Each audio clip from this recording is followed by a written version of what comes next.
Hi, and welcome back to Become the Scriptwriter. Today we're at week 2, and on week 2 we're going to be talking about the reprogramming. So the first thing I'm going to do is I'm going to go back a little bit to what we spoke about last week. So just to kind of go over it, we were talking about the operating system. We showed that from the age 0 to 7, that's the time that the baby is basically being programmed, and that operating system is happening while the baby is on theta waves. Theta waves are hypnosis, and that is how the baby actually receives all the information and does not yet really have a conscious mind to be able to process things, so he absorbs everything. This operating system is us. This is what we use for the rest of our life. And we talked about it, that basically what we are doing is we're living our parents' life, because who programmed the system? Our parents programmed it for us. So that was one thing we talked about, and we said basically what we have to do is to learn how to change this operating system, how to reprogram it so that it works better for who we actually are. So that was one thing. The second thing we talked about was the chemistry lab, and we showed how our brain is basically like a chemistry lab, and it works through pictures and little videos. So whatever you put in your brain creates the chemicals that have a feeling reaction in your body, and from there your actions actually happen from that feeling. So we wanted to learn also how we can control this part of seeing what it is and feeling better. And we talked about the conscious mind that works only 5% of our day, which is really, really small. And we want to be able to make that time bigger so that we are able to create. Why? Because only when we are in our conscious mind and getting the good chemicals, that is where we can create new things. So if we're in our 95%, we cannot create anything new. We're just going to be going back and forth with everything that we're doing in that area of the stress chemicals. But if we want to create and be with the good chemicals, we have to make that 5% basically bigger. So let's go back to talking about what we do in order to create this operating system or our neural connections. Okay, those are the connections in the brain that become what I call the operating system that we work on. So the first thing is action. Okay, things that we learn to do. So we talked about a baby learning to walk, for example, that sees something like their parents that are walking, and that is an axiom in their brain that they can walk. It's without a doubt. If they can do it, I can do it. And they start doing whatever they need to do in order to get to that goal. And they try again and again and again, and they do everything they can in order to reach that goal of walking at the end. And what happens once they start walking? That's it. They learned. You have a neural connection. It goes into your operating system. They don't have to think anymore when they're walking, right? When we walk, we're not thinking about, can we get up from the chair? Can't we get up from the chair? Can we take another step? Can't we? Because it's already in our system. The same thing happens, for example, when you learn how to drive, okay? The same thing. You know that you can drive. You see somebody else. It's an obvious thing. It's an axiom that you can actually drive. So you learn, you do whatever you need, you try again until you finally get your license and you're able to drive. At that point, it goes into your operating system. You don't have to think anymore. You can drive, okay? And I want to talk about dogs too, since we are pet photographers, most of us. Um, Training dogs, okay? Same thing. We want the dog to learn how to sit, okay? We know it can be done. We've seen it done, so it's an axiom for us that a dog can be taught how to sit. And then we start training them again and again and again. And if we do it only once or twice, obviously the dog is not going to learn. And sometimes the dogs learn, I'll say halfway, okay? I have clients that I ask them, does your dog know how to sit? And they say yes. sometimes. So when a dog sits sometimes, he's not trained, okay? Trained dog is one that can sit and stay and not move no matter what you do until you tell them that they can start walking again. So I wanted to take those ideas for actions, and now I'll give you the idea a little bit of how we did the repetitive actions in order to create this uh, action that becomes our operating system. Okay, it's a neural connection that goes into our operating system.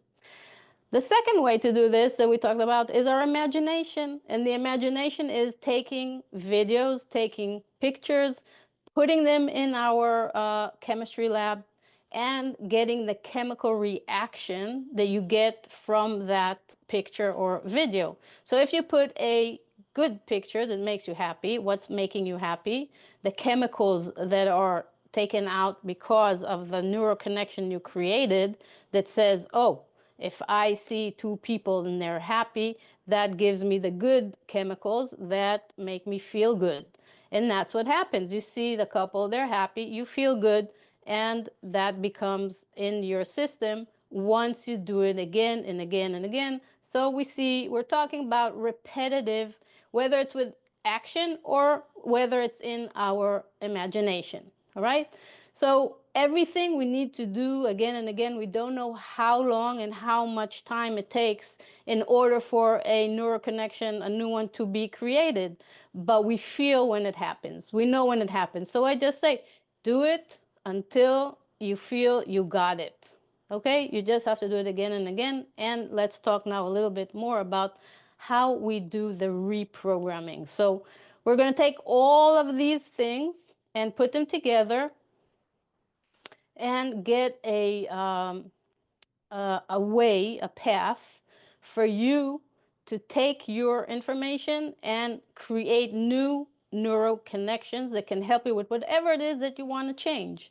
So we first need an axiom. For whatever we want to change, we must have an axiom. That is almost like having a religion. You believe without a doubt that you can do something or you can't do something, okay? But you have to have that axiom in order to be able to change. So if I want to change my business, I want to learn how to make money, I need the axiom that says I make $100,000 a year. I make $200,000 a year, whichever you want to be in, okay? It could be anything that has to do with health, or we can talk about weight loss, okay? You have to have the axiom. In order for it to work, you have to have the strong belief that you can do whatever it is that you want to do. And we always can use the if she can do it, I can do it.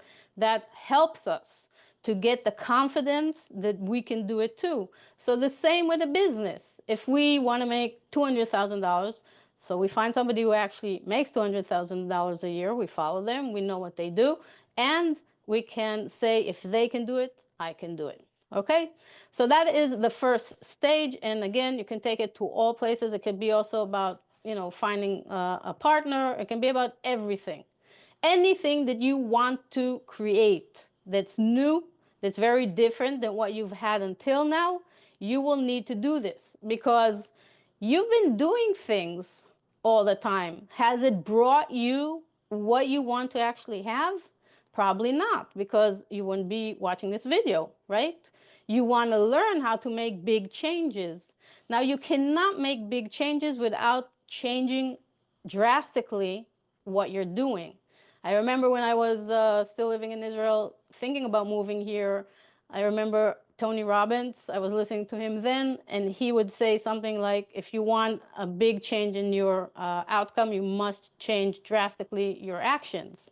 So that's what we're saying here. You will need to do a drastic change, because if you continue doing what you did until now, you're just going to bring more of what you've had until now. So let's talk about the business and take it from there. Let's say you want to have a $100,000 year, okay, for 2025. So put a picture in your brain. Okay, what pictures are we putting in our brain? We have the axiom, I can do it because somebody else did it, I can do it, and it's beyond doubt. It has to be beyond doubt. okay? If you have doubt, that means you went back to your old system. You're not on your new system. You're not on this axiom that we're trying to build, okay? So it has to be without a doubt.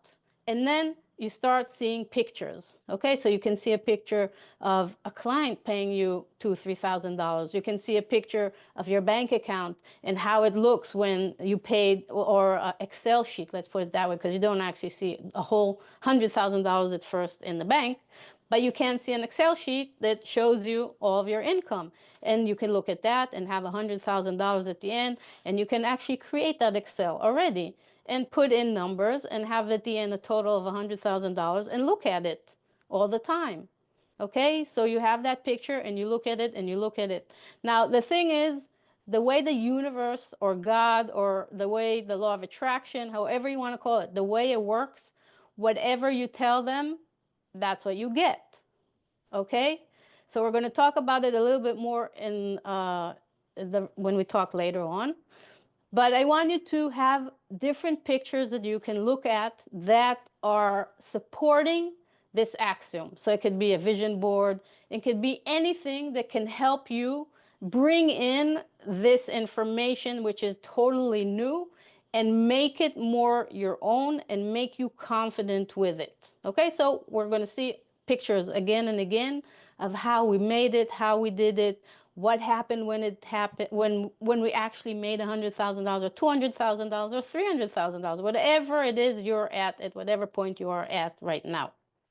So you want to see that goal all the time, just like the kid that's learning how to walk, right? You want to see that goal all the time and do things that will bring you closer to that happening. Okay? So what you need is you basically need a roadmap.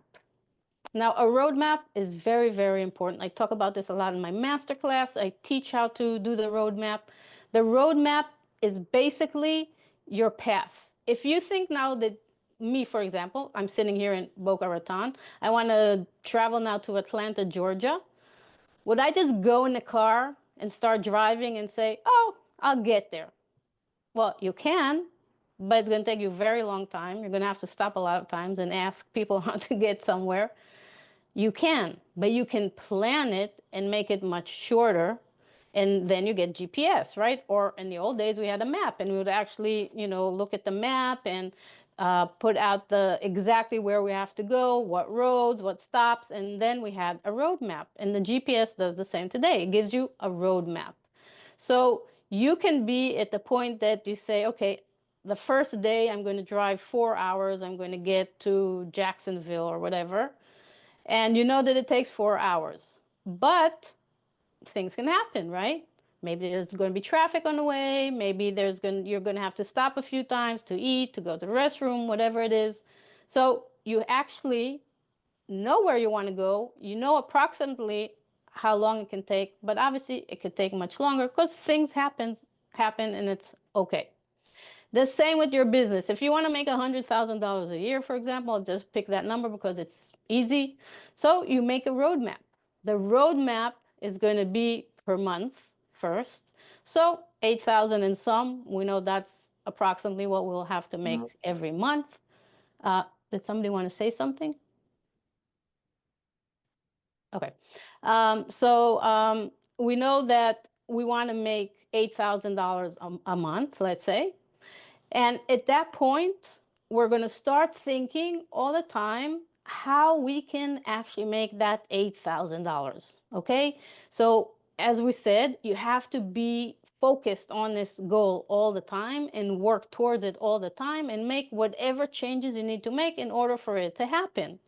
So the first thing is, what can you do as far as clients to make that money? So if you've done the mini session day, the $3,000 mini session day, so you can make $3,000 plus in one day with a mini session day. So let's put in one mini session day. You can average with our clients. This is for if you're doing IPS and you learned IPS, you can make thousands of dollars per client when you get the clients. So you need one or maybe two or maybe three, depending on how much you average with your client. And if you're not getting clients, maybe you'll have also a standby another date for mini sessions just in case, so that you can get more people that maybe can't do the first date. You can always take them to the second date.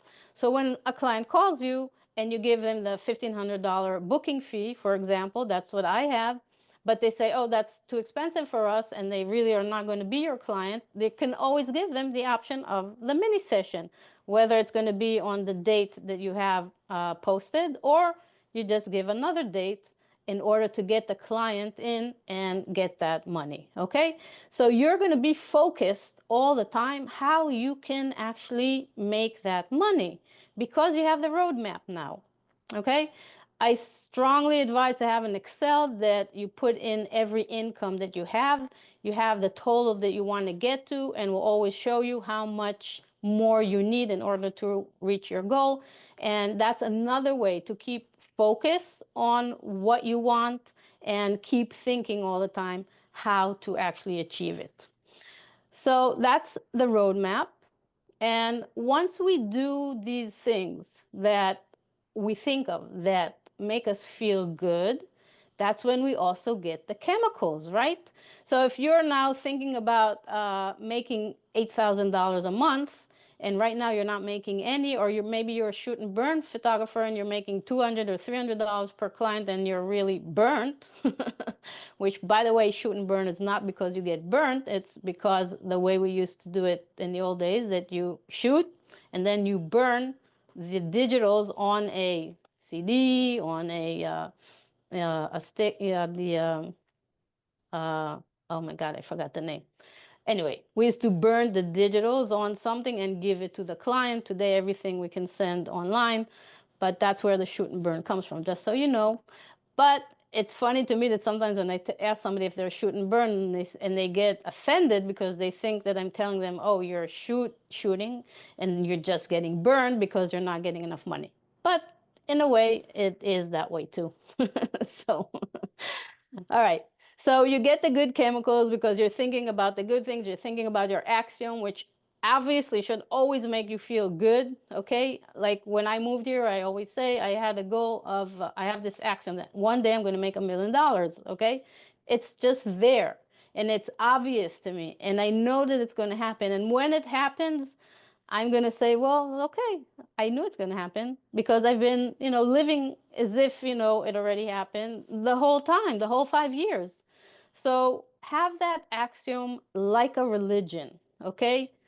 No matter what, you're going to make it. And whatever happens on the way, traffic, you have to go to the bathroom, you got to eat. Remember when we're driving to a point, what I said on the roadmap, no matter what happens, you are going to make it and you're going to get there. Okay? You don't let anything stop you on the way. So those are the feelings that we want to be in, and we're going to talk about that a little more, because basically, in order to enlarge the 5% that we were talking about, that's where our creative mind is, we will need to do a lot of work to feel good, because that is where we get creative. If you remember, once we're with the good feeling, if let's talk about going out for a shoot, okay? So when we go out to photograph, we feel high. We're so happy. We're like, oh my God, you don't see anything around you. I tell the story always that I bring my assistant just to remind me to pick up the keys and take my phone because I'm not there. And if you're a photographer, you know exactly what I'm talking about. Or if you have anything in your life that you're very passionate about, when you do it, that's how you feel. So what happens is we are disconnecting the whole side of where we're getting the bad chemicals, where we were thinking about things that happened in the past, and we keep thinking bad. We're thinking good because we're in this amazing place. We call it the vortex. You're in the vortex when you are doing these things. So the more you do that, the more you will be during the day. You'll be able to get that 5% and go to 10%, to 20%, to 30%, to 50%. The more time you are able to be in that situation, okay? One of the things that I teach my students at the masterclass is no matter what, even if you don't have clients, keep shooting as much as you can every week. Go to a shelter, get model calls, whatever it is, do it as much as you can. Why? Because of that feeling that you get while you're doing it. Because when you're doing it and you're in the vortex, it's like a elastic band. You're getting more and more space into that 5%, and you're able to be more creative. So you're feeling happy, or you're being at the shoot, you did great, you got amazing images, you come home, you're still high a little bit, right? It's a little bit like getting a drug, even though I've never done drugs, but it's a little bit like it goes on for a few hours, right? You get all these adrenaline and you're feeling great. So we say in our world of the mindset, we say milk it. Whatever you can, whenever you can, if you get into that vortex and you feel amazing, milk it as long as you can, because that's how you're making your day in a bigger percentage feeling good. So it could be also the day after, 2 days after. If you're feeling a little off, you can always remind yourself of that time that you were feeling amazing in the vortex, and milk it, milk it, milk it a little more. Just think about it, think about it, think about it. It just brings you back to that. So if you have anything that happened to you in your life that was so exciting, that was amazing for you, if you just think about that time and sit with it, it will make you feel so good again. Because our brain doesn't know, if you know this, our brain doesn't know whether you're reality or imagination. It's all pictures for them, for the brain, for him, for her. So it's all pictures. So it doesn't matter if you're actually feeling like you're there now doing it or you're imagining it, the brain is going to bring the same chemicals. Okay, so you really want those chemicals as much as you can during the day. And then we go into inspired action, and also what I call, or what Abraham Hicks calls, the path of least resistance. And this is a very great way to manage your day. Okay, so let's say you have a list of things that you have to do and you put them down. And for example, I don't like editing. I have to say, I don't like editing. It's one of my least favorite things to do. I feel it consumes too much of my time, and a lot of times it's better to just outsource it.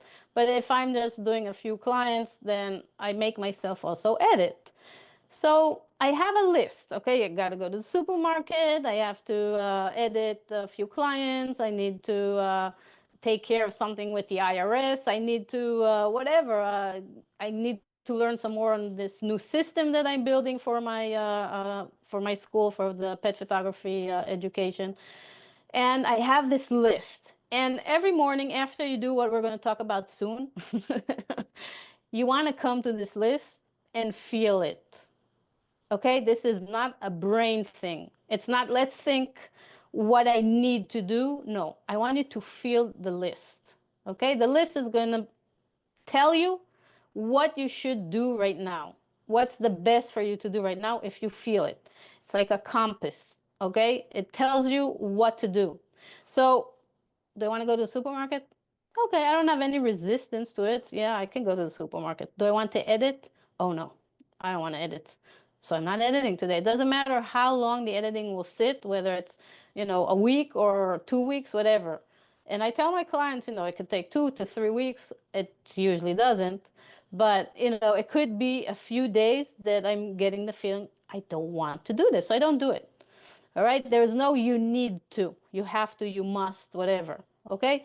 And if there is something like, I don't know, something very important from the bank or whatever, you will get the feeling of, I need to do it and it's okay to do it. So don't worry. You will be doing all the things that you need to do, but do it the way it feels. Because if you feel like you don't want to do the editing right now and you do it, first of all, you're going to feel shitty while you're doing it, and you're going to get frustrated, and you're going to start getting the bad chemicals. Okay, it's going to create a reaction that's not positive for you. As opposed to a day that you say, okay, you know what? There are days, even though I don't like editing, there are days that I get up in the morning, do my things, and then come to my list and say, oh, you know what? I could totally get rid of this client today. Editing is going to take me 2-3 hours. I'll just finish it and send it to them. It's perfectly fine to do it today. Okay? And that is what I do. So inspired action is the actions also that you feel that you want to do, and it's the actions that you get an idea in your head that you want to do. Okay? So sometimes, you suddenly get this idea that, oh my God, I have to go to Whole Foods. I really want to get XYZ. Okay? Now, you don't know why that came to your mind right now, because you weren't planning, on going to Whole Foods right now. But you know what? This inspired action comes to my brain. I say, okay, I'm going. I listen to the universe. Okay. If somebody tells me you got to read this in that book, or they say, oh, you got to meet this and that person, I have a pact with the universe. Whatever you tell me through anybody that I should do, I do, because I don't know why it's being sent to me, but I'm curious. I want to see what will happen with it. And amazing things happen. So here's an example, Whole Foods. So I get this inspired action to go to Whole Foods. And I say, all right, I'm going there already. I have something I have to return. There's a Nordstrom rack near it. So I walk to Nordstrom rack and I meet a past client of mine. Okay. And I start talking to her. And, yesterday we had the consultation. This is, 2 weeks after I met her then. And it's just funny how these things that we say coincidence, they're not coincidence. You're being sent, okay, to do things in order for you to receive what it is that you've been wanting. So if you've been sitting and saying, I need $8,000 a month, and you get an inspired action to do something, check it out, because it might be that the universe, God, is sending you something that's actually going to help you get there. So be very open to listening to what's happening both in your brain and outside, and look for those look for those moments, because they can really be magical. So inspired action and the path of least resistance, that's when you go to the list, and that's how I would manage my day. So 1 second, I'm going to take a little bit of water. So another thing that we said is, in order to be able to create, right, we need to be in a good space. We need to be in the vortex. We need to have the good chemicals. So it's not enough that, it's not enough that we just think and feel. We need to really feel more and more in that space, not just through the things that we're used to doing or we think we need to do, or the things that you think, for example, to make $100,000, you have a way of things to do and you feel good about them, but it's not enough. If you want to give an extreme push to enlarge that 5% so you can get more creative and create your dreams, you need to be doing other things. And these are the things that I want to talk about now. So how can we get that 5% larger? Here's a few things: affirmations, gratitude, meditation, taking responsibility. And I know for some people this is going to sound a little woo-woo and hippie and stuff like that, but I got to tell you, this is all science. Okay, you can go and see all of the research that's been done about this. They literally, connect the brain to electrodes, and they see what happens in the brain with these things. So I'm going to just talk about it, and you can look for more information if you want, and I can give you more information about people who talk about it too if you want. You can always write a comment, and I'll be happy to give you more information. Affirmations, okay? It's a statement that reaffirms a belief. So if I say now, money comes easily to me, that is an affirmation, right? Gratitude. Gratitude, if you are now able to just sit every morning, right at the time when you wake up or before you go to sleep, and have a few minutes of gratitude, this is a way to clean everything else that's happening because it's a neutral place. You'll have no resistance, and more than that, you'll feel good. And gratitude is anywhere. It could be thank you for, the house that I live in. Thank you for my daughter. Thank you for my dogs. Thank you for the food that I have. Thank you for this beautiful cup that I like drinking from. Whatever it is, gratitude is great because it has no resistance there. Okay?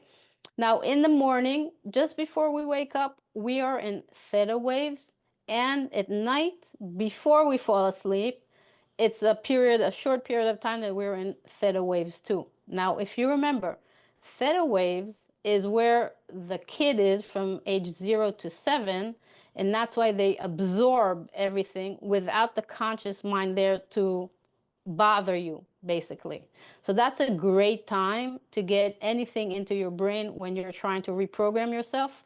So that's why we say early in the morning and before you go to sleep. Those are great times to do whatever you can. Okay, it can be a few minutes, doesn't have to be a lot of time. Meditation, again, can sound to some people like you have to sit, not think, and go all day. Well, you can, and that's great, but it doesn't have to be that. There are so many different ways of meditating, and the thing about meditation is that it first takes your head off of different things. It points you in the right direction of thinking, either not thinking at all, if you can do that, or you do guided meditations. They're amazing. And they can actually take you to places that you feel good. Again, if you do this in the morning, you give yourself 10 minutes, listen to a guided meditation. It could be a meditation. It could be, today on YouTube, you have so many videos of affirmations. I have a great money affirmation video that I love listening to. So you can just do that, whatever it is. Take the time. Remember, you are taking the time by default to do everything else that makes you feel bad. Why not take the time to actually feel good? Okay? So, taking responsibility is another. Oh, sorry. And then you're going to have to edit all this out afterwards. Anyway, so taking responsibility. Everything we said, if you watch the first week that I did, we talked about the good news and the bad news. So the bad news is that you're responsible for everything that happens in your life, and the good news is that you're responsible for everything that happens in your life. So if that's good, then okay, you can be in charge of everything. So that's also about taking responsibility because, for example, uh, let's say you give your credit card to your daughter and she runs a bill of $600 and you get upset. So you go to your daughter, you get upset, you say, oh my God, what did you do? Why did you do this? And then the daughter says, why are you upset at me? And you tell your daughter, well, I'm not upset at you. I've taught you better. Who am I upset with? She said, okay, you're upset with you. I say, yes, I'm upset with me because I'm responsible to everything that happens to me. So if I was if I would have been more conscious of what's happening or would give better guidelines or would not give a card or whatever it is, I could control it. But remember this, and this is huge. Whenever you are upset, you're upset at yourself. Now, you can bring me all the situations that you were upset in something and saying, I wasn't upset at me. I was upset. I was upset with him. It was my mother, it was my sister, it was my girlfriend, it was my boyfriend, it was my child. Any situation. And I will show you how it's all you. Okay? So we get upset and we think it's somebody else. We're giving them control over our life also. It's not that way. You control everything and you can decide how you react to anything. Okay? So the one thing I want to tell you, and this is really going to be amazing, is that all of these things that I'm saying you got to learn how to do, you're already doing them today. You're doing them by default, and you're doing them unconsciously. You don't know that you're doing it. So let's take this one by one and understand it. And this will be the last thing we're going to do for today. Affirmations, a statement that reaffirms a belief. Okay? So if you're saying now, there is no clients that are going to pay thousands of dollars near me, that's an affirmation. And if you say it enough times, it becomes a neural connection. And it's in your operating system. And you believe that's reality. Okay? So what other affirmations do we have that have to do with our business? I can't make $100,000. No one around me makes $100,000 with their photography business. I can't make $100,000 with pet photography. Only people photographers can make $100,000 a year. Whatever it is that you're saying to yourself is a affirmation. Okay? So again, like we went to the chemistry lab and we said, okay, we can pick the picture. This is it. Okay, being the script writer, this is exactly where we want to be. The affirmations should be the affirmations that help us get to our axiom, to get to our wherever it is that we want to go. So if it's $100,000 a year that you want to make, the affirmations have to be for that as much as you can. Okay, so yes, it's hard obviously at first, but if you take the time at least in the morning and take a affirmation video and listen to it, okay, and start teaching yourself new affirmations. We said we're like junkies, we're addicts, we're opening a mindset anonymous, right? So one of the things that you have to detox yourself is the affirmations that are not helping you, and learn affirmations that can help you. And again, this is right for your business, but it's right for every single thing you want to achieve in life. Okay? Gratitude.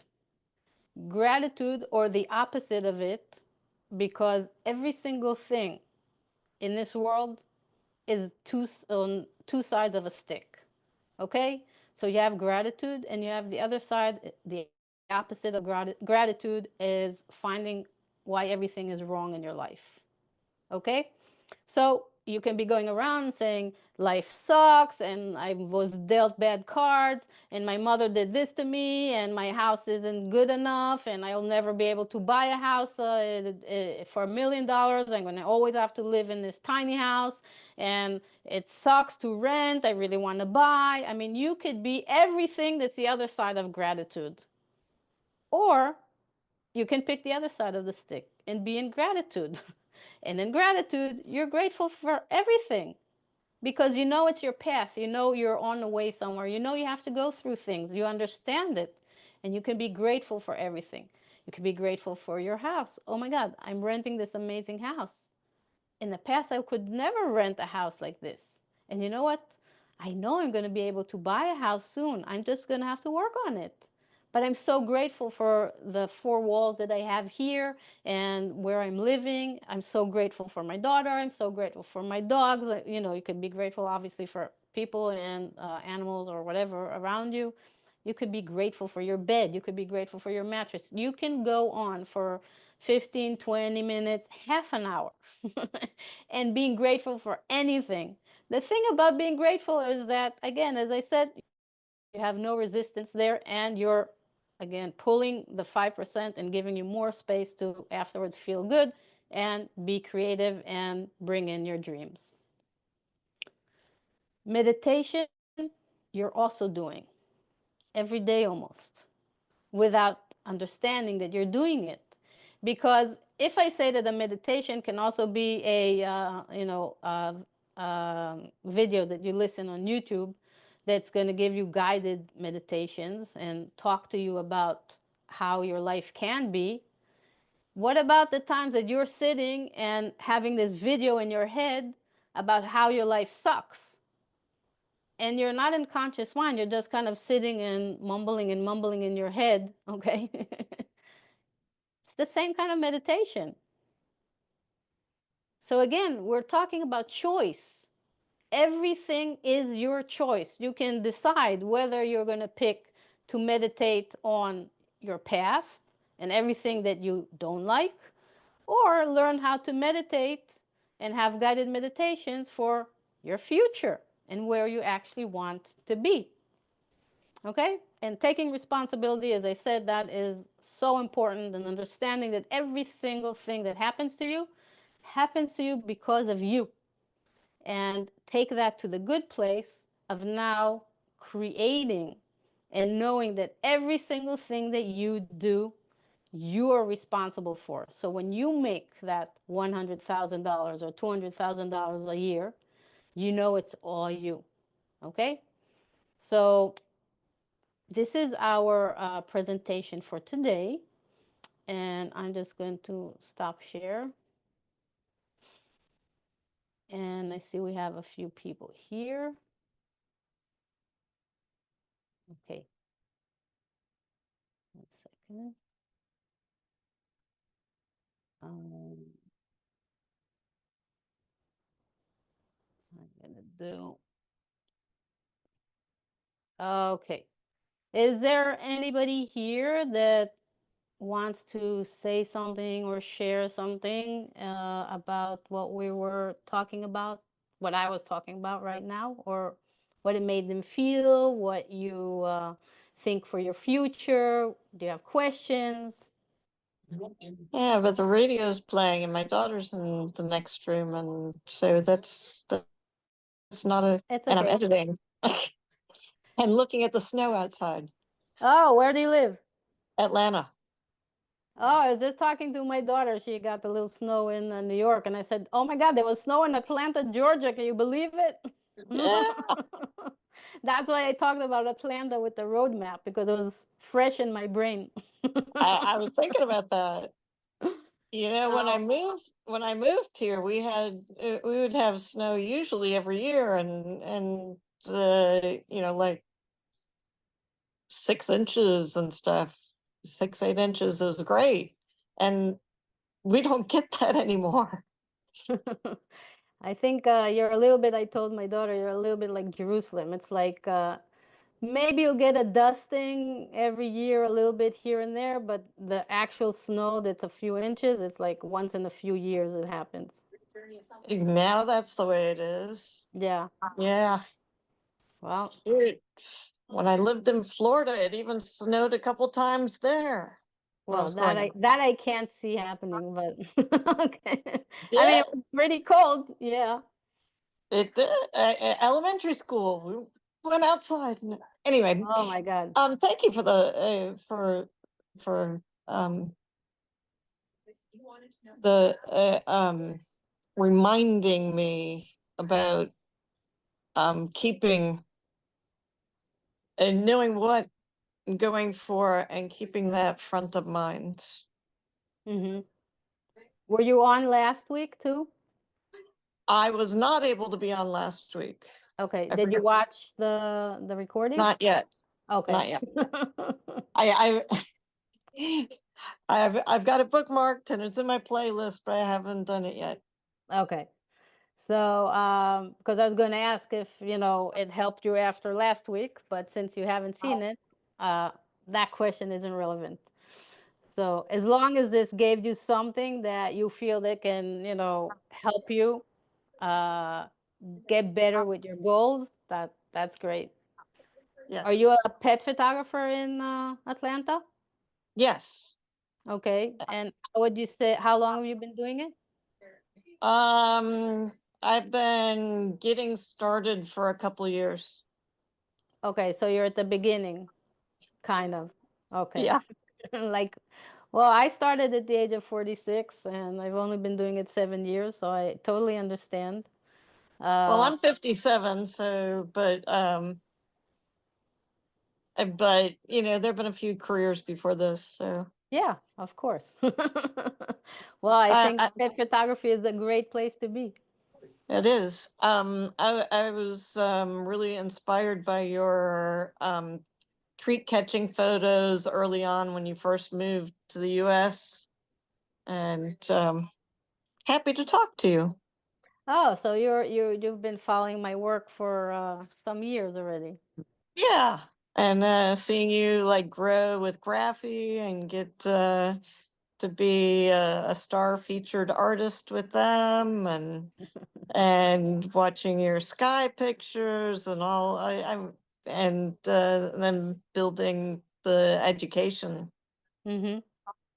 Congratulations. Thank you. And Maybe you can join one of our workshops one day.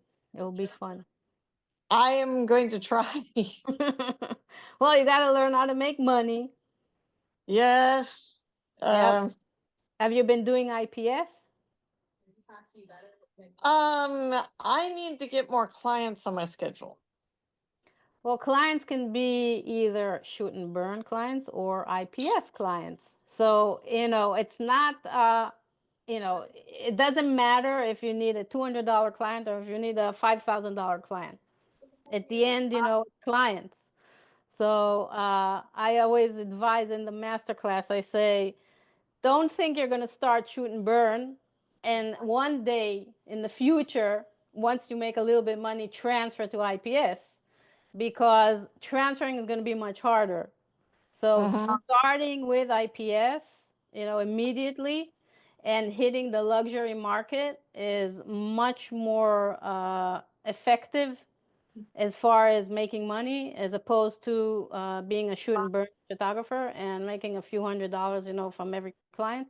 And I strongly advise that any photographer, this is not just pet photography, obviously, it's any photographer, that they find a way to learn about IPS and better their business because, listen, I average 7K, and I have to say, it's not because I'm a great photographer. Yes, I'm an artist, my photography is nice, but clients don't know the difference. I have to tell you. Some clients don't know the difference between what I do and what they take on their phone. Okay. So Yeah. you are a business that's catering to clients, and those clients, don't know if you're Gabby Klein or if you are Monica Plummer. Okay? They will see you the way you show you.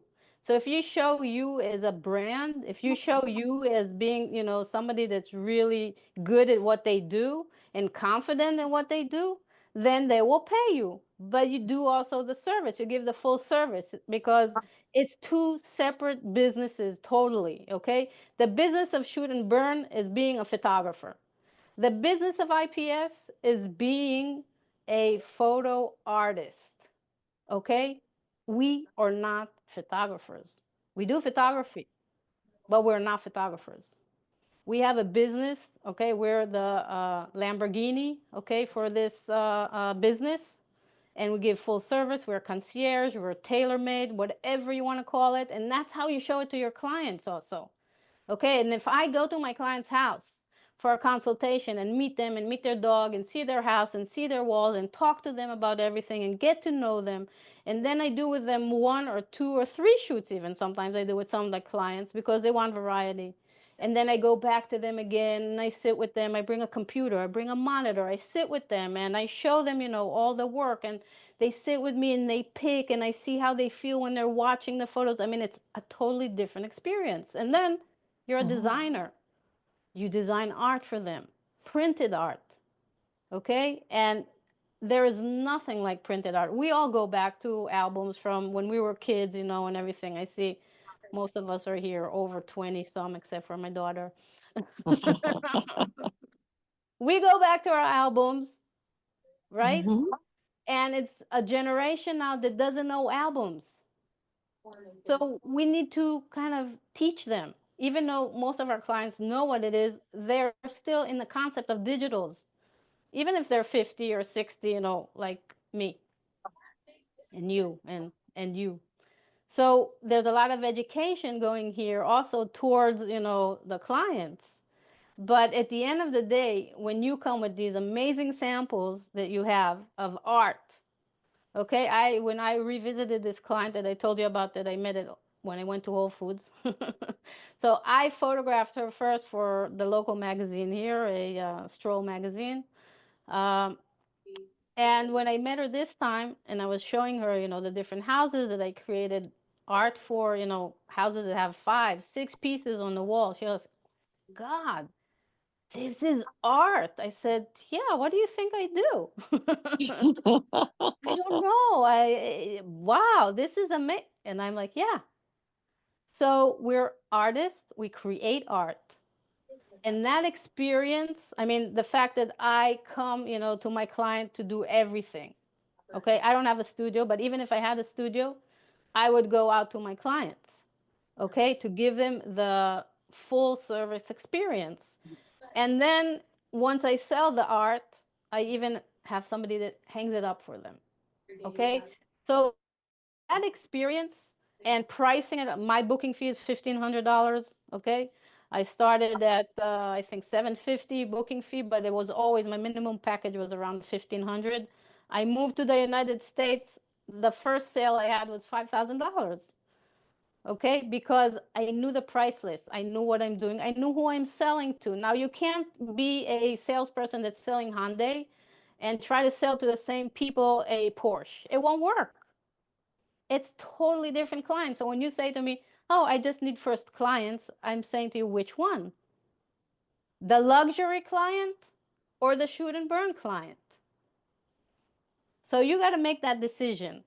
And if you decide that you want to be the luxury business doing IPS and actually making money and making 100, 200, $300,000 a year, then you're definitely going to have to figure out how you do your IPS. There's a lot of information online. Obviously, I have my masterclass, but I think if you're a photographer, it's a must. It's a must because I can't understand how people, will work for $200 or $300. And I show my students it's less than minimum wage. If you actually take all the hours that you work, if you make $300, you're making less than minimum wage. So go work in McDonald's. They usually have a high minimum wage. Seriously. But the concept, has to be, understood. And, everything that I talk about mindset. And again, I am a big believer, that you need to do this in order to be able to have a successful business too. Obviously, that's why I am so I want to get this out. I'm so interested that people learn how to change their mindset first, because at the end, when you're an educator, you're there to help people. Okay, so I can help you by teaching you stuff that's pet photography and IPS, but if you don't have this, you can do all the rest as much as you want, and it's just going to take forever. Okay, so that's why I think mindset is so, so important. And if you really, really, and again, as I said today, you need that axiom. You need to pick that number and not be scared. Okay, I moved from Israel to America with my daughter when she was 14 in the middle of a school year with no money, but with that axiom of knowing, okay, I saw people in America, I was on the hair of the dog. I saw people in America that when they are, Joyce, you're an hour late. Am I? No, I'm not. Yeah, I was at 11. Oh Well, my gosh. yeah, you can catch the recording. And there was no time change last night, so you have no excuse. I'm so sad. Okay. Well, you can watch it afterwards. It's going to Cool. be on YouTube. I opened a YouTube channel. Wow, I feel so young. I subscribed. Oh, yay. So where was I? Oh, yeah, when I moved from Israel. So you have the axiom, you have to have that. So I knew, and my daughter is always here to reaffirm everything that I say. I moved here with the knowledge that one day I'll make $1 million. Why? Because I saw somebody making $65,000 a month. Okay? So that means that just with photography, you can make close to $500,000 for sure a year. And I moved here knowing that I'll be doing education and I'll have something that has to do also with passive income. So that's where I'm selling my prints of my farm animal stuff that I did. So at the end, one day, I'm going to make $1 million because it's a no doubt. And that's what you have to have. So Monica, if I ask you, how much money are you going to make in 2025? Do you have an answer?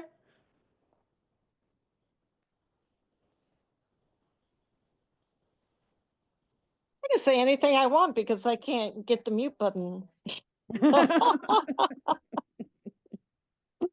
My daughter is sitting next to me. How much money am I making in Oh 2025? no, you're not asking your daughter.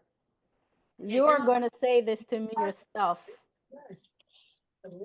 And it's not a let's think how much I actually make now. It's like you have the best business in the area, your luxury business, you're doing IPS. How much money are you making a year? Like last year, or how much am I going to make this year? No, we've been talking for 45 minutes about mindset. This year, What's your right? mindset for this year, for 2026? Whatever. Pick the number you really want to make. It has nothing to do with the past. I want 6 figures. what? Okay, 6 figures, yes, but I want to make 63,000 this year. I do not accept answers under 100,000. Sorry. Try again. Okay, 6 figures. 100,000. Now, Okay, is that 100,000. Now- 100,000? You want to make $100,000 a year. That means a little over $8,000 every month, as I was talking during the conversation. And now you got to figure out how you make that money. Okay, it's not about how do I get the clients. That is way not what you have to figure out. You have to get the mindset. Listen to what I talked about today. Listen to the video from last week. Do that. Don't look for clients. The clients will come. The universe will send you the clients when you're ready. But you got to tell the universe what you want. You can't be saying, oh, I'm not getting any clients when you're not sitting and telling the roadmap, telling the universe where you want to be. So if you didn't tell the universe that you want to be in Atlanta coming from Boca Raton, it's going to leave you in Boca because you didn't say where you want to go. Okay, so you must have an Atlanta. Well, you live in Atlanta, it's a little weird, but you must have a Boca. Okay, let's say you want to come. Okay, you must have that number because the universe doesn't know what to send you. How will it send you clients? You didn't tell him how much you want. Okay, and I say universe, for some people it's God, whatever works for you, it doesn't matter. This is how it works. It's the law of attraction. This is already, quantum physics is something that's already, it's been proven without a doubt.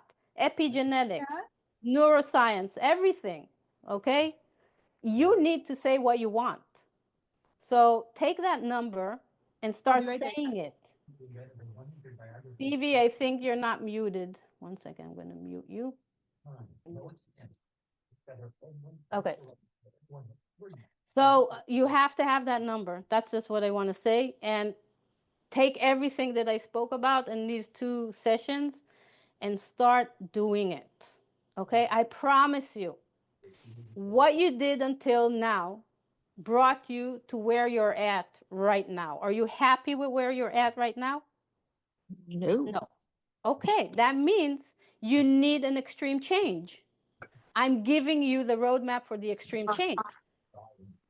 Okay, I'm telling you what to do. So what do you care whether you do it or not? Give it a chance. It's not like you've been getting great results with what you tried. Why not try what I'm telling you? True. Right? So take that number and start focusing and creating that into the axiom. When you say, oh, I'd be fine with $63,000, will you be fine also with $300,000? Probably yes. I'd be very fine. Yes. Okay. So why are you putting yourself so small? Because of your past, because of your operating system. You got to listen to last week. Because of your operating system, because of everything inside of you, you are making yourself small. I'm saying forget about everything and create your new reality. Okay? So go back and watch it, and you can always, write comments also on YouTube. I understand I need to get comments and likes and subscribers and all kinds of good stuff there. So I think I already subscribed, so we got that. good. So yeah, we're going to continue next week about talking about money mindset specifically. But definitely go rewatch, take that number, start with that. I mean, when somebody says, if I were to tell somebody that my goal is to make $1 million when I left Israel, everybody would laugh at me. But I didn't care. And I didn't tell anybody. You know what? Because why are you telling anybody? Do you need you need them to say it's okay because you don't believe it? So you must have your number and keep it for yourself. You don't have to tell anybody, not your husband, not your kid. I mean, your daughter is listening, but whatever it is, It's you just my daughter and I and the cats. good. It's only me, my daughter, and my dogs, but my daughter is in New York. But if your daughter listens to this and she listens to the first video and she will change her life with this stuff, you did what you had to do in life, really. Giving her the ability to create her own life and not live by default. I think that's what schools need to do. I think that's what parents need to do from the age of 0 to 7 if they knew that that's what they had to do, So definitely strongly advise it. Also, kids, if they want, again, we don't push anything. It's only when they're interested and want to get the information that they'll actually, use it also. Thank you. You're welcome. Kat, I Well, feel you have something to say. I am bursting at the seams. 'Cause I confirm with everything that you said. I'm kind of on here more as a reinformation of stuff that I already know, right? I've done the manifesting challenges from Gabby. I read Eckhart Tolle. I do a lot of manifesting. I do meditation at like facilities. So I know all this, and somehow I'm trying to figure out how where it leads into the business aspect of it, because I do this for more of peace. I do this more because I'm a spiritual person. The photo that's on the Zoom square before I became live is actually me. I'm also certified. I'm attuned to be a Reiki teacher as well. So I'm an energy worker. Like I have all the backbones of this, and I'm like, okay, I can do it on a personal level. I've never done it on a business level, if that makes sense. So if I manifest, I manifest what is coming to me. I manifest God's will. Like, so if I say I want to make $1 million, that's opposite than what my spiritual training is, which is accept and be in alignment with the universe, as opposed to telling the universe what I want. So it's like this, this opposing thought of naturally occurring spirituality. But I'm also on the frame of, I bring the shovel, God moves the mountain, so like, here's my shovel, like, this is my piece of it, is the working hard, the building of the business, the learning, the seminars, everything that I've been doing over the past couple of years. So I'll see how it eventually melds together, right? Like I have the spiritual piece, like even in the picture, and this is how much of a believer why I put that on my screen, that's taken from a cell phone from my friend who was watching me. I was on a monastery doing meditation, and that beam of light was there. That's not manifested. That's not, something that was actually put in the screen. There was no editing. And I was literally grounding. It was a grounding, situation that I was doing, and I was bringing light to me, and she took a picture because it was a beam of light like coming right to like my hands in the middle of like a monastery. It was amazing. So it's authentic, right? It's real. That was captured on like on a camera, and I'm a firm believer on it. But then I ground in just that. Does that make sense? I just have the peace in manifesting what's coming to me. So when I hear you, I'm like, I'm absorbing everything you say. I just don't know how to get there. Does that make sense? Did you watch the first video, or were you on the Zoom last I week? did. I was here.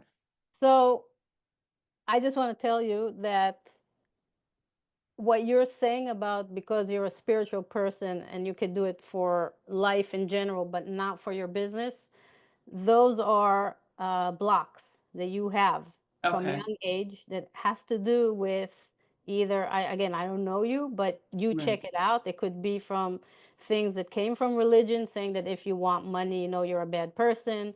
It could be coming from, if you're good, then you don't want. There's such a big thing around, if you're a good person. I mean, bad people have a lot of money.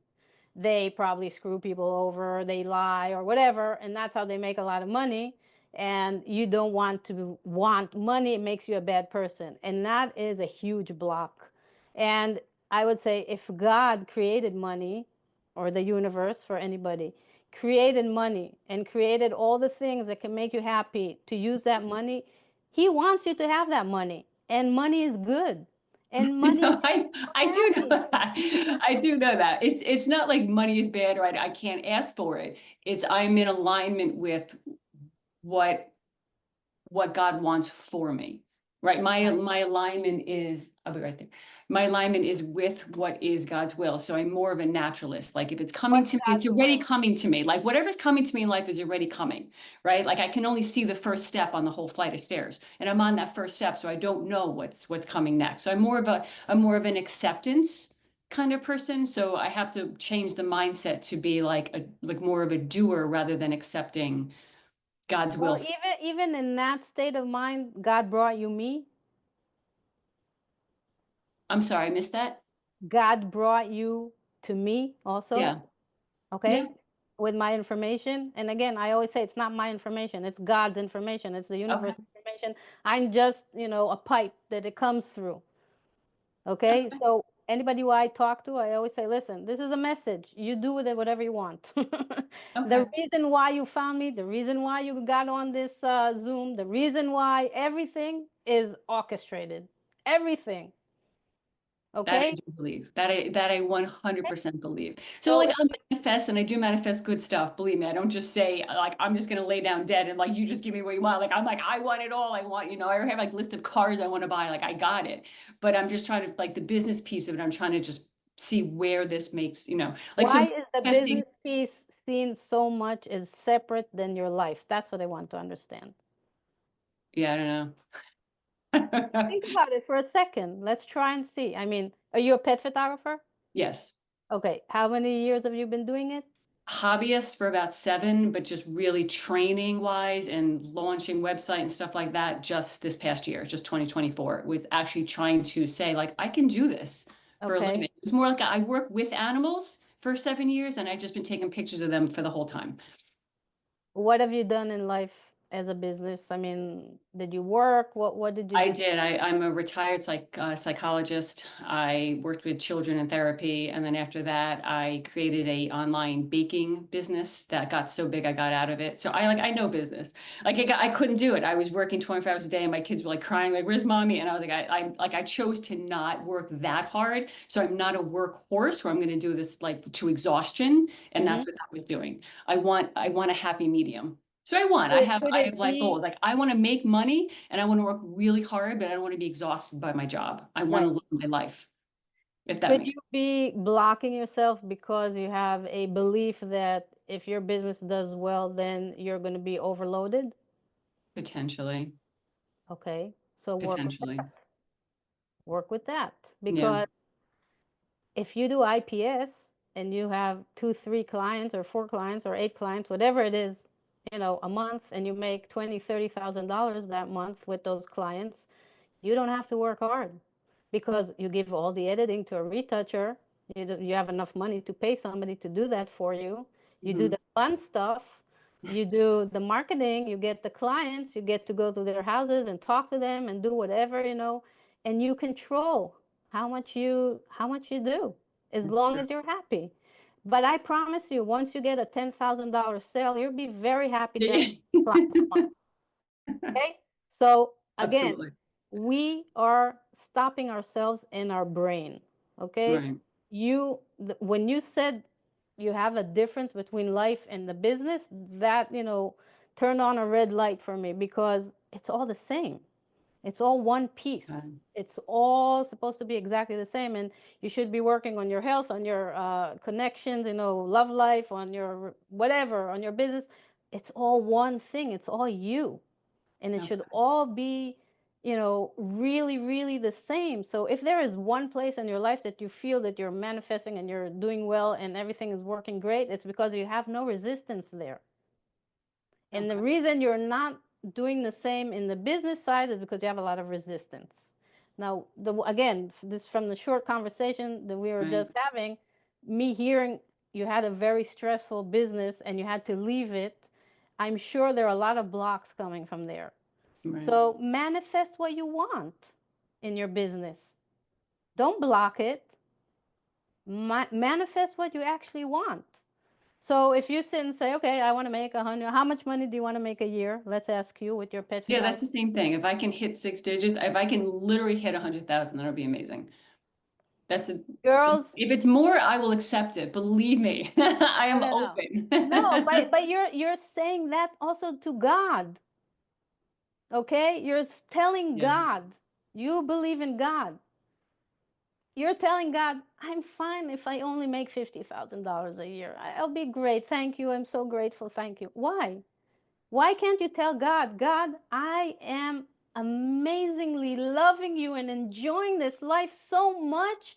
Please, I would love to make $200,000 a year so I can go travel your world and see your greatness and be so happy every day. Never stress again about money. Do the things that I love the most, because that's why you created me and why you brought me to your world.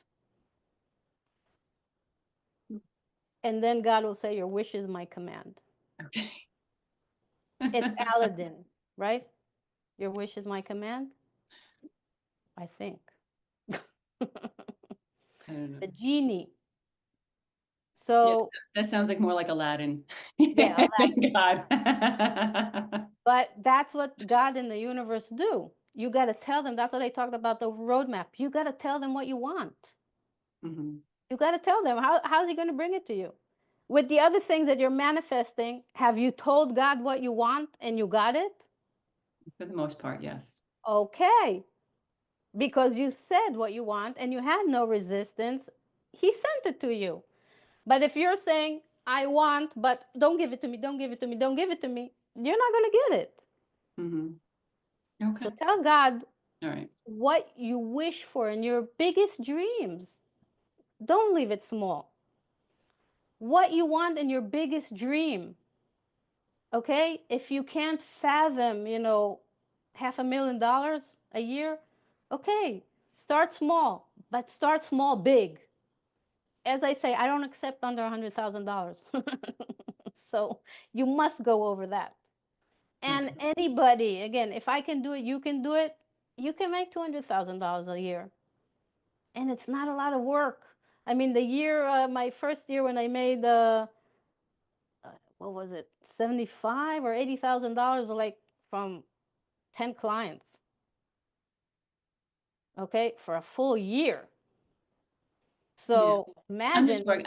I need more education on marketing. So that's what I'm gearing towards now. It's not, I've done so many workshops and so much training, and I'm out there all the time, like trying to get better. Built a website, have an LLC, and I'm putting it out there into universe. Like this is what I do, and handing out marketing material and posting stuff, and even giving discounts. Or I did an entire calendar that's my biggest accomplishment in the year.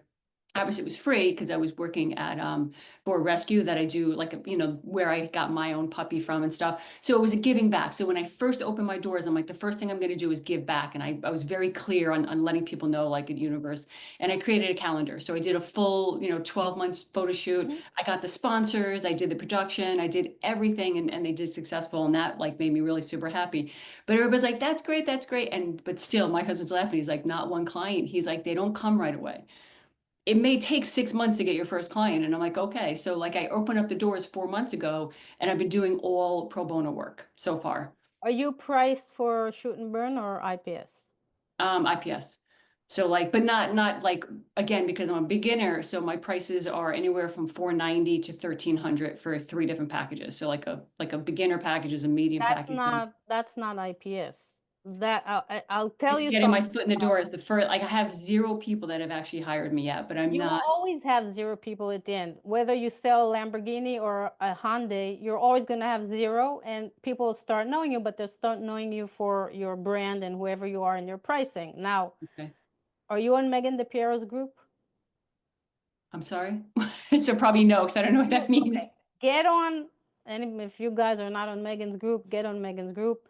Megan DePiero, level up with or rise to the top with Megan DePiero. That's her Facebook group. Over 20,000 photographers. She teaches IPS, and you can see there a lot of the conversations also about IPS and pricing and stuff like that. Okay.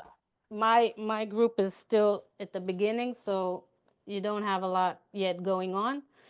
But the thing is this, and you can read Megan's book also or listen to it. You can buy it also on the thing that you listen to. It's called She Sells. And what she talks about is the middle market that doesn't exist anymore. So you're priced what we call middle market, okay? Yeah. Yeah. So that means that you're too expensive for shoot and burn and you're too cheap for being a luxury brand. So you're stuck in the middle in some place that is going to be very hard to get clients because you're competing basically with people that are charging $200-$300. Okay? Yes. So you got to decide. And I'm telling you this with love. Either you're shoot and burn and take down your prices, or you're IPS and you're going to have to learn IPS and raise your prices because there's no 490 in IPS, okay? For example, my minimum package is $1,500 and it's with 8 photos, and that is it. And people book me and people pay me. And where do you live, by the way? But that's not, that price doesn't include any art. It just includes. Everything includes art, some kind of art. So the 8 package has also the 8 matted 5x7s come with it. Every Okay. package comes with some Okay. kind of printed art, but you know, I also create wall art and other stuff. And out of all my clients in the past 5 years, there may be maybe 2 that stuck with the 1,500. Everyone else was more than that. Okay, so I did Okay. have a booking fee, which was lower, which was $750, but that was just the booking fee. You would still have to pay the $1,500 in total at the consultation in order to actually start the procedure with me. Okay. Okay. I moved here with nothing. Okay. I moved from Israel with no money. Nobody knew me. I came with the right price list, and after 3 weeks, I had a $5,000 sale. All right. I had a feel, I knew I was in the middle market, but I thought it would giving 3 packages was, you know, between, and each one comes with just one piece of art. So like, you know, like the $500 package comes with like 1 wall art, but like nothing else, no digitals, no files, no prints. And then the second one comes with 2, and then the third one has more plus, you know, whatever. Then I have like an end of life with an album, which was like $800. And I'm like, I thought that those were like decent prices as a beginner. Album, Like, when I buy no. an album, it cost me $500 from Graphic Studio. I could definitely not sell anything for $800. Okay? Okay. You want a good album, you want good quality. Again, it's a decision that you have to make. You have to make a decision whether you want to make money and have a good business. And again, remember, God has all the options here for you. You have to pick. Nothing is something that is not good in His eyes. All right. So you pick what you want to do. And if you want to learn how to do IPS correctly, then learn how to do IPS correctly. okay, and learn how to make money and learn how to serve, okay? We serve. It's not like, some people say, oh, doing IPS, be pushing stuff to people that's too expensive, and who am I to take that kind of prices and all kinds of things. You're an artist. You're not pushing anything. Believe me, I don't, you see me for the second time already. I don't push anything. I sit with my clients and I listen to them all the time. And I give them the options because we get to talk a lot. I can give them the options. I can show them options. I can show them, the different wall pieces that I have. I can show them, beautiful, amazing albums. I mean, the clients I have, millionaires and billionaires opening the album and saying, oh my God, the quality. Because people that pay a lot of money, they want the best. That's why they're doing it. They could go get somebody for $200. So when I look at the mom groups that somebody says that somebody have a photographer and there's 100, photographers that say me, $100, $150, $200, I'm like, I'm not competing even with those people. They're not my competition. My competition, if there is such a thing as another photographer doing pet photography, doing IPS and my pricing in my city, that would be my competition. But in my eyes, it's still not competition. The more the merrier, because the more people know that that's what you pay, the better for all of us. And there's enough clients for everybody. And every photographer is totally different than the other. Even if you do exactly the same as me in the same locations and everything, it will look different because it will be you and your art. Okay. Yeah. Again, so the marketing is really where I'm stuck with, like where to market, because I'm in New York and I'm rubbing shoulders with like people that own millions. I'm Where not are you? one of them. Or- Westchester. Oh, and then we're going to be neighbors soon. I'm moving to, my daughter is living right now in New Rochelle. Oh, wow. That's like 45 minutes from here. So I'm northern Westchester. So you'll be in southern Westchester. See, competition. But then again, you have 10 years. We're not going to be competition. You'll come in and like wipe out all my potential clients. It'll be awesome. First of all, as I said, it's great when they see the pricing and everything, and then you can feel confident to be the same, okay? But I don't work a lot with private clients anymore. I do a few, and when I move to New York, it's going to be more doing upstate, doing some nature stuff, not the usual photography anyway. So don't worry in one It's end, all and the good. other hand, be It's all happy. good. Maybe you'll set the bar high and I'll have to rise to it. It'll be a There are challenge. photographers, pet photographers in the New York area that are doing IPS and making a lot of money. I mean, There's not many. There's not a boatload of them. People like, you do what? Like anybody I've ever talked to goes, I've never even heard of anybody doing that. There's some out in Long Island, there's a bunch in Manhattan, there's some out way into Connecticut. There's really, really, really some up in Hudson Valley, more towards like Dutch and stuff. Right in Westchester, there's really not many at all. yeah, Which is but why when people go, how much are you charging for a picture of a dog? Like it's almost like a novel idea that people can't wrap their head around. It's like bizarre. but what you're saying is true for every place. Monica will tell you the same. Stevie will tell you the same. Any Okay. other photographer that gets on here is going to tell you exactly the same. They're going to say, people around me are not going to pay this amounts of money. People don't know that they're going to, it's all true and it's all wrong. It's the stories that we're telling ourselves, okay? And again, if you have an experience and you think about it again and again and again, you're reaffirming it to yourself, you're creating it to you're putting it into your neural connections, you're creating, the operating system, and that's your belief system at the end. So my question is like, how are you actually marketing to the people that would do IPS? come to my masterclass, I'll teach you. Oh, okay.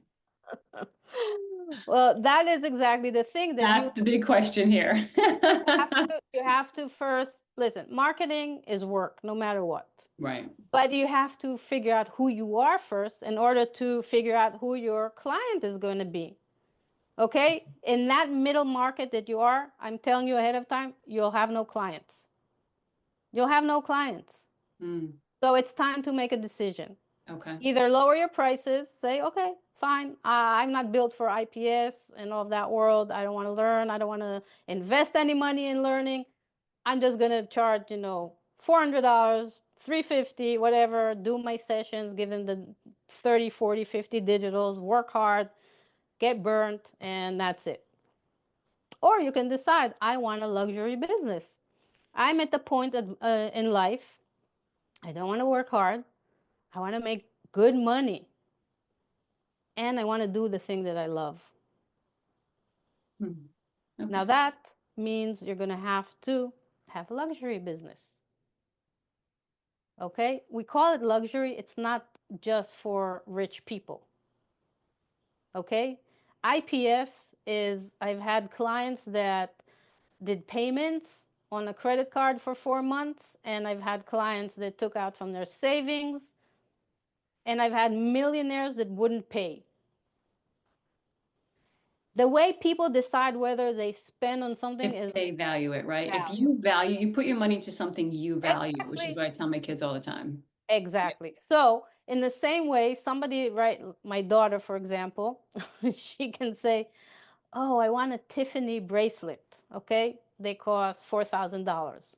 Okay. So if she really wants it and that is a value for her, then she will work hard and she'll put the money aside until she can buy that bracelet, right?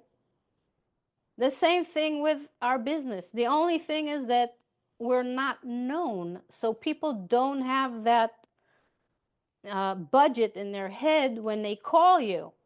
And that's where we get stuck. That's why I have, a phone script. That's why, when I teach the IPS, you get everything. Right. How to do every single thing. And hopefully soon you'll be able to just purchase the recordings of the masterclass, and then it's also cheaper. I'm working on it. But obviously doing it in person is great, but I'll have only one in July in 2025. So you Okay. just need to figure out who you are as a business. And once you figure out who you are and you price yourself and you learn how to get that business running, then you start saying, okay, who's my potential client? And once you learn who your potential client is and how their value is and everything, then you start figuring out where they hang out. And you have to start networking. Okay? So, Right. I can network. For example, I teach about working with Stroll magazine. There's a bunch also in New York, I already heard. They're all around the country. Okay, this is something that almost nobody knows. But Stroll magazine is a community magazine that is for rich communities, and they have a pet of the month every month in their magazine. And I connected with the owner of 2 of those, and I just started doing for free photos for the magazine. But he connected me with the clients. So some of my biggest clients now are clients that came through Stroll, by the way, for example. But that's just an example of find out where your potential client is running around, who they're paying. It could be a groomer that's known to be an expensive groomer. It could be a shelter that has, very expensive events because they have very high profile donors, so you want to give to the silent auction. You want to work with them.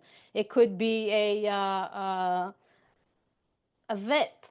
Okay, there's a vet hospital here in Boca that's known to be the most expensive one. That means that the richer people go there, so they're more of my clients. So again, you first of all, before marketing and before everything, you have to learn the business side of whichever business you decide to open.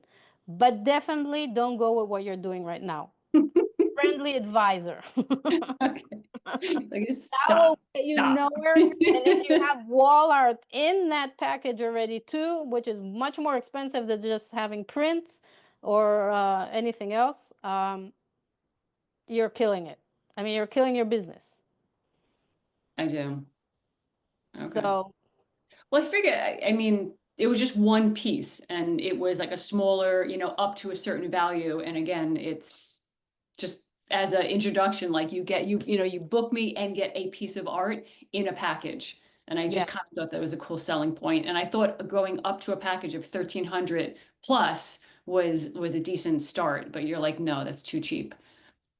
Okay. The thing is, there's no Yeah. thing as cheap and expensive. It's all in the eye of the beholder, right? For me, Right. when I made my first sale of $5,000, I was sweating, I was fainting, I was like, "Oh my God, how did I even say those numbers?" And she's gonna kick me out of the house, and she's never gonna talk to me again. And oh my God, I was going through everything. Today, when I have a $5,000 sale, I'm like, seriously? Get some wall art. I mean, it's like a small thing. It changes in the brain. Right. Okay. So also when you say expensive or cheap, it's I meant affordable, like affordable meaning like if to you could who? make $1,300, it To who? could be Affordable to who? the locals here. Who? They're millionaires in where my cousin lives in New Rochelle. I know. I Okay. live 5 minutes from David Letterman. Okay. So what are you talking about? The locals are the same everywhere. There's some of everything. So if somebody says to me, "Oh, there are no clients that will spend that much near me," I say, "Are there clients driving Mercedes? Are there clients driving Porsche? Or they're wearing Tiffany and I forget the other one. Anyway, I'm so bad with jewelry. So there are clients everywhere in America within a 1 hour drive for everyone. Right. Even rural people have some town or city in a 1 hour away. It's very rare to be in America in a place that you don't have people that will spend. Okay? And again, if you go into Megan's group, she has 20,000 photographers on it, mostly from America because that's where IPS happens. That's why I moved here. And you have photographers from all around the United States making, $10 and $20,000 sales, and forget about it. Okay, Would you so say if you go where? uh, it's a group on Facebook. Oh, a group. I didn't understand that. I think meant like a location. Megan DePiero is a coach for IPS. Okay. She has a group called is it Rise to the Top with Megan DePiero? And you can see all the testimonials of everything that people go through, with going into IPS. I teach IPS for pet photographers, so obviously, I give that as an option also. Okay. But I mean, wow, if I could tell any photographer at any point, do IPS. I mean, it's the only way.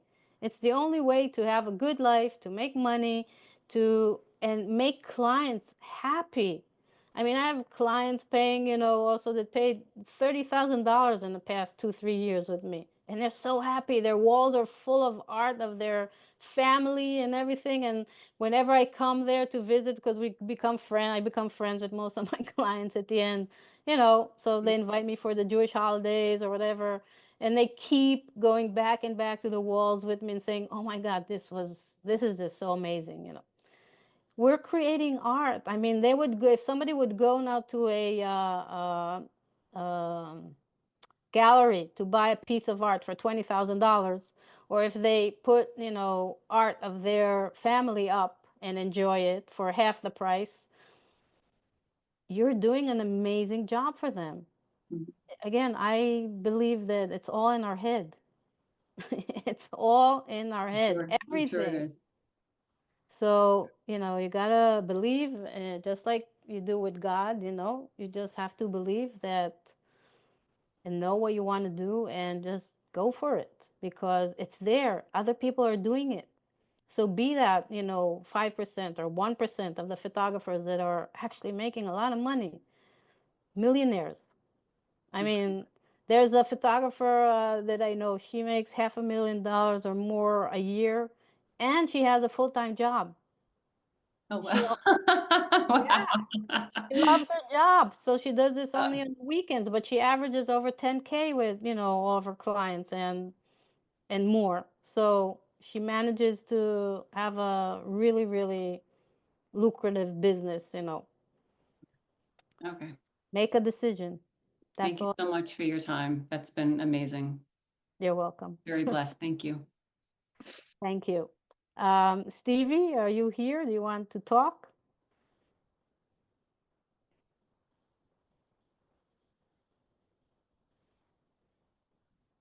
You see me? Oh, it's because I have my.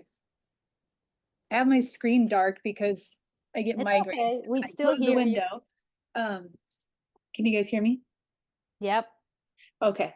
First things first, I arrived 45 minutes late because it was starting at 8 a.m. on a Saturday over here. And I was just exhausted. But I say that because just in that little chunk I got, I'm like, I'll just get the end, you know? And just like watching you answer questions, I'm like so like gung ho now, you know, and I didn't even get the whole thing. So I just want to say that's Well, it's awesome. recorded and you can catch it on YouTube I'm afterwards. very thankful for that. I can definitely relate to the mindset of I didn't catch her name, but the woman that was just speaking, the one in New York. I can feel the same way where I'm just kind of like, am I worthy? I don't know. Am I like, can, you know, I can get a little too, like, I set my own ceilings and I'm like, you know what? This is fine. This is good. This is fine. Little steps. I always like to say, because my husband grew up in poverty. I mean, living, living in, you know, they lived in a trailer in Texas and they cut out part of the trailer to add plywood and make another room for him and his sisters. I mean, for his family, there is no way but up. And that's hard, but that's also a beautiful thing because there's so many successful people in his family because that's all they knew. And then I come from this safe little bubble of middle class. You know, we had enough money to go camping each year for 2 weeks, which was wow. And so I've always had this fear of failure because I feel like I started here in the middle and I'm like, what if I fall down? You know? And so I struggle with that. But I'm very excited for IPS and really doing just the pet photography because I feel like I found a niche and I'm perfecting it. And that's where like I want to do this. How long Um, have you been doing it? so I've been doing it kind of on the side because you know we've been financially I just try to follow the money. So I've been doing a lot of like high volume sports in the schools and things like that to be my bread and butter. But pets, I'm gonna say a few years. And I'm Mhm. starting to get more people recognizing it where they're like, wow, why don't you just do that? Like that's like your thing. I had another photographer friend that looked at my website, which is a total mess because I'm like, here's a boutique children's photography, here's a pet, here's, you know, a family. It's all over the place. And she's like, wow, she's like, I look at your photos and I can tell the ones you really love doing. And it's the pets. Mhm. So yeah, so I'm moving into that niche. I'm excited to do IPS, and I decided I can't remember how much your IPS program is, but I want to I already talked to Graphy Studios because I need to get some samples, but I'm like, okay, I want to do the mini sessions. Like I watched your video on that. I want to do the mini sessions.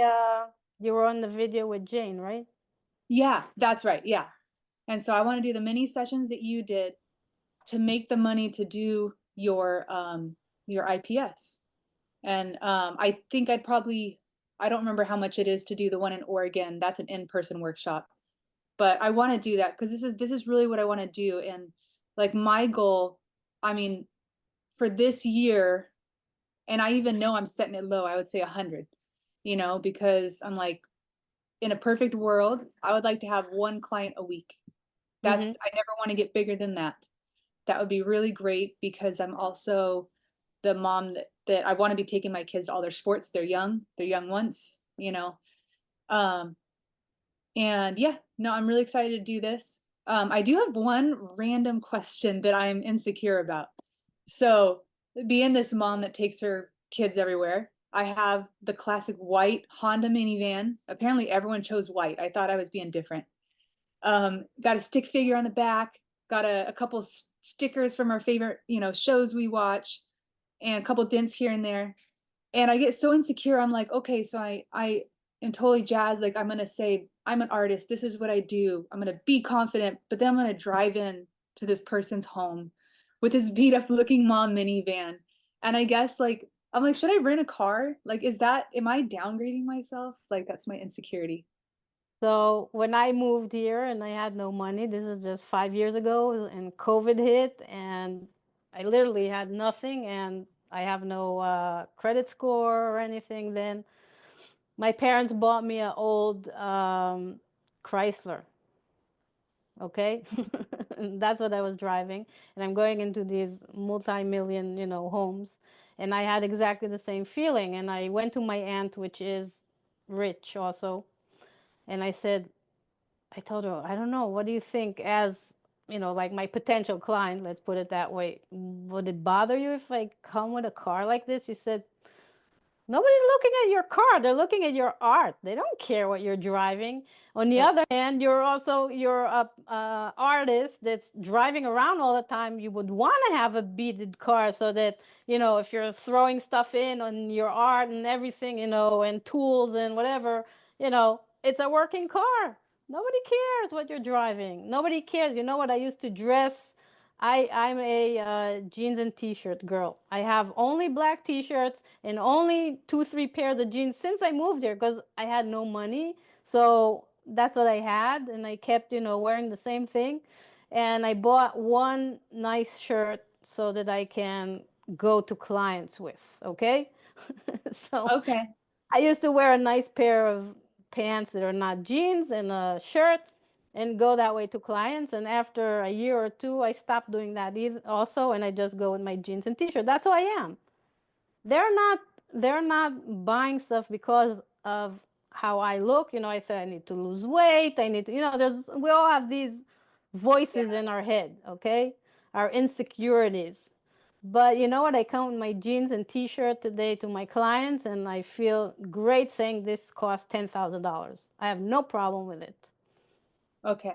Look Okay, awesome. at That was my I always say, look at the richest people in the world when they go up and talk in front of the whole world. They always wear jeans and t-shirt, Mm-hmm.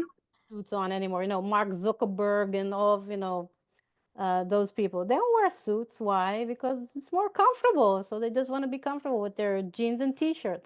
So why make up who you are and then change back? Just be who you are. Don't worry about, definitely don't worry about what car you drive.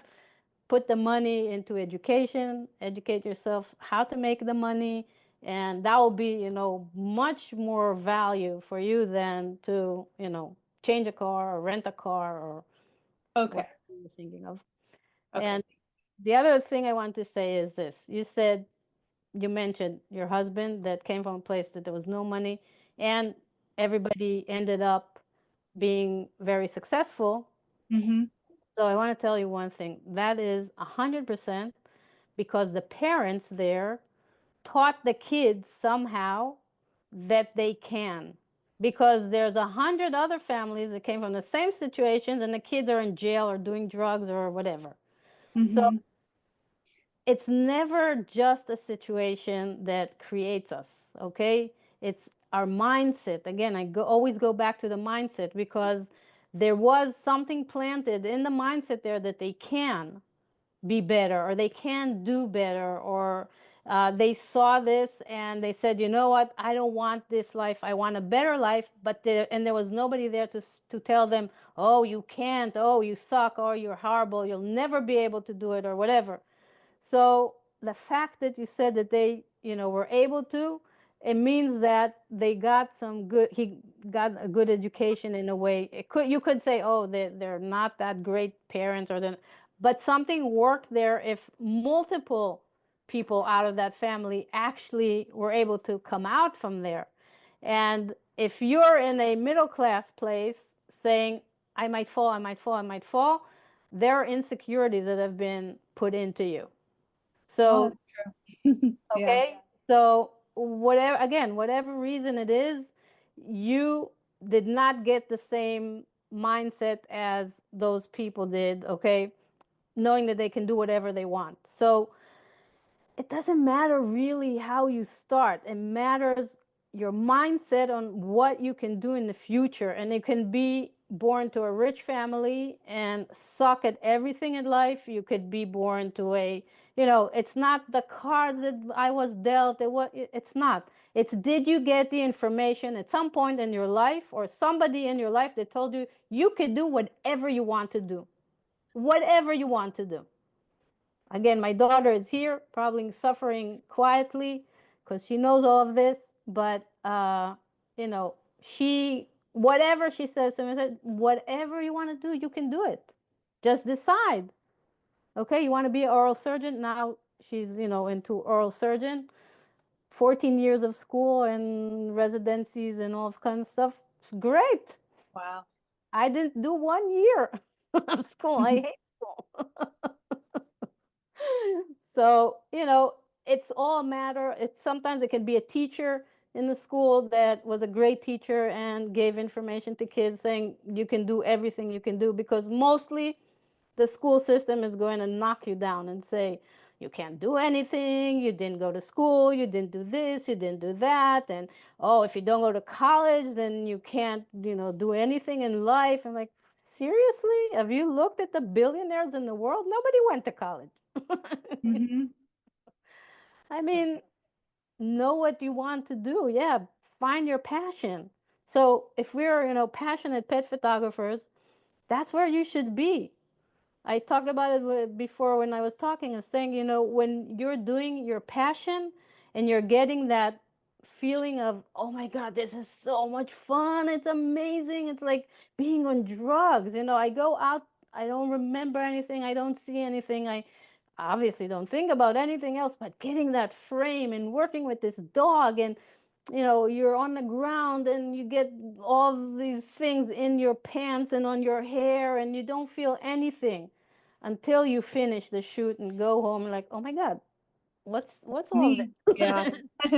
Yeah. Oh my God, I stepped in shit. Oh my God, So Yeah. as long as you find your passion and keep doing, whatever it is that you need to do to stay in that, place, everything will work out.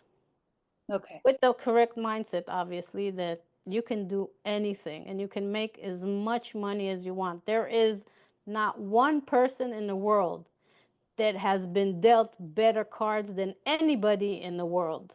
You can see somebody that came from nothing and became a billionaire, and you can find somebody who was born a millionaire and became a criminal, is sitting in jail. It's Mhm. open for everybody. It's like going to a buffet. Pick what you want. It's open for everybody. So people who are very persistent, and I have a nephew that's 18. He already put together an app. He's making thousands of dollars, a month already. And, because that's what he wanted to do. He wanted to make money. He knows he's going to be a millionaire since he was a kid. That's what he Mhm. wants. He wants the great cars, and he does have the family that a little bit, says, you don't, life is not all about money. You get all of those talks also, and then you get the blocks. Or you're very strong with your belief and passionate about what you want to do, and you don't give a shit. When you're at I don't give a F, somebody said on the last thing, after 40, you don't give an F. So, yeah, that's how you should work. You don't give an F about anything except you. People say, oh, you're, how do you say that? You think only about yourself. Ah, Eden, help me. Selfish. You think only about Selfish, yourself. selfish. Right. So people will say, oh, you're so selfish. And you say, yeah, I am. That's how God wants me to be. It's like in the plane, you have to take care of yourself first and then you take care of the kids, right? When you have to take the mask. Mhm. So same thing. If you're not happy, if you're not doing great, if you're not, as happy as can be doing what you love, you're not going to be a good example for your kids. You're not going to be happy for your kids. You're not going to be happy for your family, for whatever. So yeah, be the best that you can be and do whatever makes you happy. That's my last words. Okay. Thank you. Okay, I have a shoot to get ready for at the beach, hopefully. Yeah, looks okay. So, girls, it was a pleasure. Thank you for joining. And next week, if you have time, 11 o'clock, we're going to talk a little bit more about money mindset. And thank you for the hearts.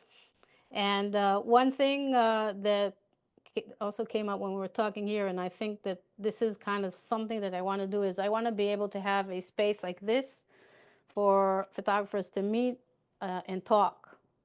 Just, tell, each other about their situation. We help each other because we're so working alone and we don't have anybody with us. And I always feel like, I want to call somebody and tell them about what's going on in the business, but who am I going to call? I mean, I can't call my parents, I can't call my brothers. Nobody knows what I'm doing and what I'm going through or whatever. So I think that having a kind of, even if it's once a month or something, after we finish the few weeks of Zoom that I want to do, I love talking to you guys, girls, sorry, because I think that there is so much that everybody can help each other just from hearing, each other's stories and understanding that you're not alone. Everybody is going through. I mean, I can still have imposter syndrome for different things, each one has their own things, but that's growth. You go through things and you just grow and you get better and be happy in life. Okay, so have a great weekend, everybody, and I will see whoever can next week or on YouTube. Bye. Thank you, Monica.